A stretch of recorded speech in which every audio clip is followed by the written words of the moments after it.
Many people arrive at reflections like this with the quiet belief that something in their life is broken.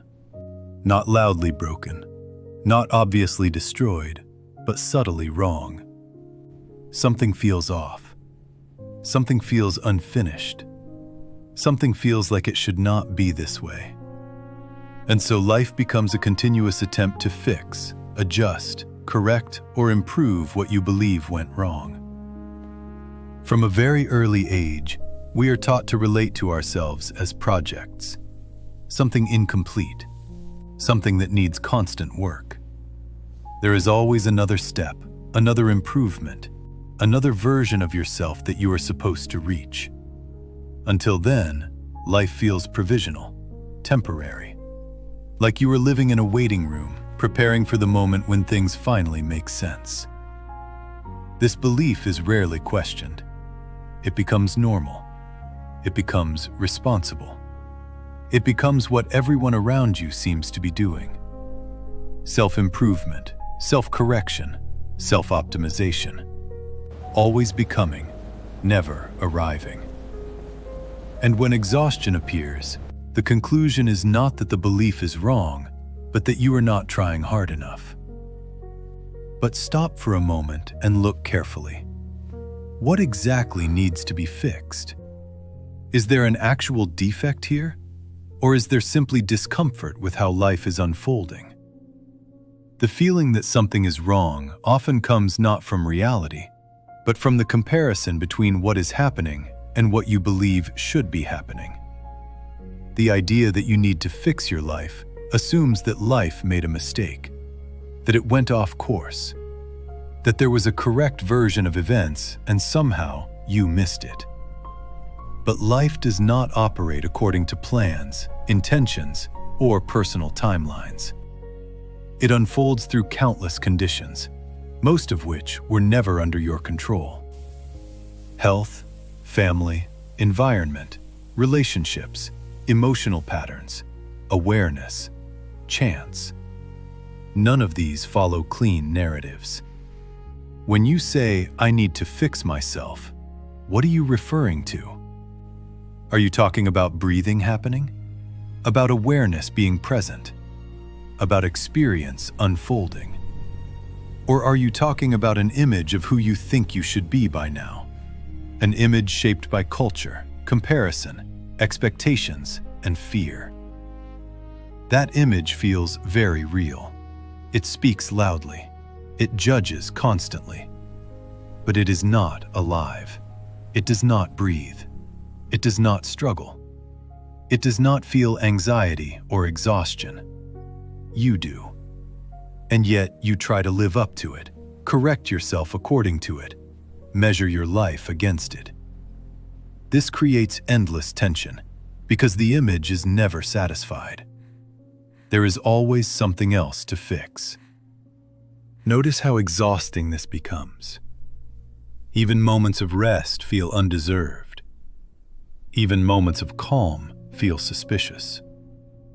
There is always a background voice saying, "You shouldn't be here yet. You haven't earned this. There is still work to do." And so life becomes a continuous self-correction project with no finish line. But what if nothing needs to be fixed? Not because everything is perfect, but because life is not an object that can be repaired.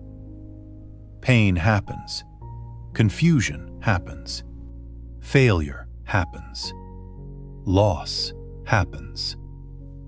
None of these mean that life is broken. They mean that life is alive. The urge to fix everything comes from resistance. Resistance to uncertainty. Resistance to discomfort. Resistance to not knowing. The mind wants clarity, closure, and control. It wants a version of life that can be managed. And when it cannot control life, it turns inward and tries to control you instead. You don't need to become someone else to be okay. You don't need to resolve your entire past.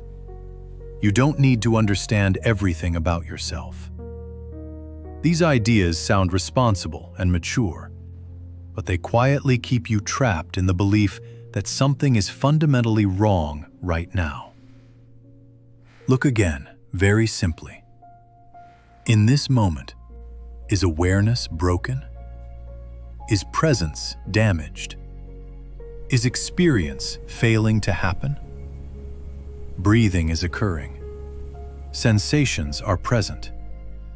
Thoughts arise and pass. Life is functioning without asking for permission or waiting to be fixed. The idea that your life needs repair exists only as thought. It has no physical location. It cannot be touched. It cannot be measured. And yet it governs enormous amounts of suffering. It turns ordinary moments into problems. It turns human experience into a flaw.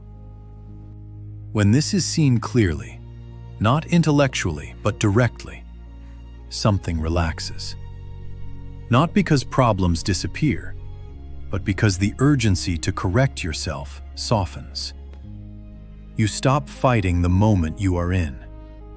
You stop treating your life as a mistake in progress. This does not mean passivity. It does not mean giving up. It means clarity. It means responding when action is needed, without the background belief that you are fundamentally broken. Action without self-hatred. Movement without self-rejection. Nothing needs to be fixed before life can happen. Life is already happening, and you are already in it. Not improved, not completed, not resolved, just here. If this reflection resonates with you, you don't need to explain your story. You can leave a comment simply to acknowledge presence. And if this space feels helpful, consider subscribing. Not for constant answers, but for quiet reminders when the noise becomes too loud. Nothing needs to be fixed, and that includes you.